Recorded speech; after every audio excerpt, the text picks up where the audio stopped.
એક નવા ફાર્મ પર વિઝિટ કરવા માટે આવ્યા છે. પૂછે એમને એમનું ડેરી ફાર્મનું નામ શું છે. તમારા ડેરી ફાર્મનું નામ શું છે? એડ્રેસ બોલો તમારો.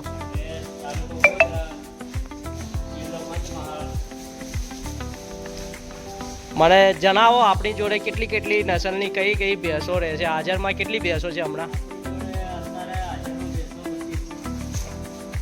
બધી અલગ અલગ નસલની ભેંસો રાખીએ છીએ. અલગ અલગ નસલની ભેંસો રાખીએ છીએ. બનીની ભેંસ છે પહેલી. કેટલું દૂધ છે આનું? બનીની ભેંસ છે એનું 7 સાડા 7 લીટર દૂધ છે. બીજું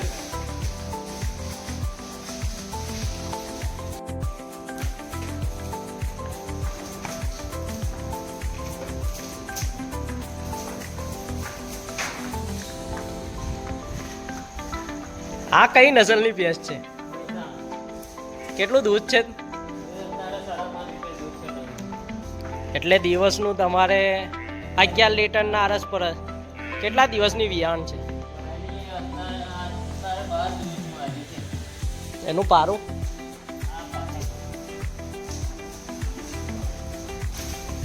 અલગ અલગ જાતની નસલની ભેંસો છે. બનીની છે. આપણે આપણા ફાર્મ પર કેટલા સુધીની તમારે ભેંસ મળી જાય અમને? ભેંસ તો અત્યારે એવું છે ને કે 80 થી 1.5 લાખ સુધીની ભેંસો મળી. હાજરમાં જે તમારી જોડે સ્ટોક છે એમાં બધી અલગ અલગ કિંમતની છે. 80,000, 85,000, 90, 95 લાખ, 1,05,000, લગીને 1.5 લાખ સુધીની ભેંસ છે. આપણે લોનની સુવિધા છે જે તાલુકાની જે જિલ્લાની જે હોય છે. આપણે આપીએ છીએ. ડેરીનું બી આપીએ છીએ. એક આ બીજી એક શાનદાર ગાભણ ભેંસ છે. કઈ નસલમાં છે આ ભેંસ? બનીની ભેંસ છે. અત્યારે પહેલું વિયાણ થશે.